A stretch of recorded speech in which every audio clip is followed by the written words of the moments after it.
transgenderism is not just a physical concept, but it's spiritual as well. Many of men and women who claim to be their right gender are not because of how they were raised. See, a lot of people don't understand that the agenda of Satan is to pervert us in a way to where we're unrecognizable to God. And how does he do that? Well, first he starts in the home.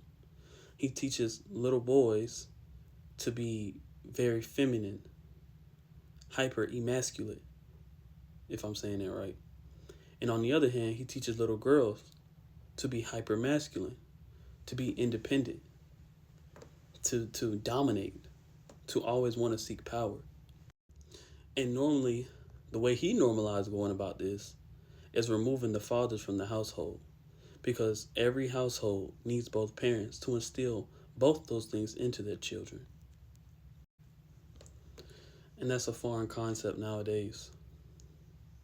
You rarely see two-parent households. And if you do, there's a Jezebel Ahab dynamic where the father is very feminine and the mother is the one who calls the shots. I mean, even how I grew up, I watched my mom play both roles because my father wasn't present.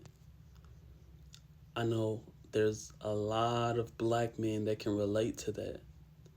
So now what has been done to you, your mind has been wired to think that this is a normal role for a woman to play, that you should be dependent on a woman to provide for you because your father wasn't there to do it.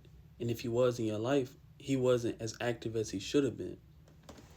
So now look at it from this concept. Like I just said, you're wired to think that your mother is the provider.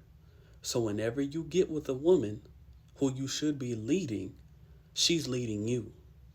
When you should be the one calling the shots and making the decisions, you're unsure and you're shaking and you're asking her, what does she think? And by no means am I saying it's a bad thing to want to consult your wife and get her opinion on the situation, because wise counsel is needed. She may be able to give it to you from a different perspective. Do not just not adhere to what she may say, but understand that you shouldn't be moved by what she say in the first place. If you know that the decision you're planning on making is the right one. But even the same context falls on the modern woman. She's so hyper masculine and independent to where she thinks men are her footstool.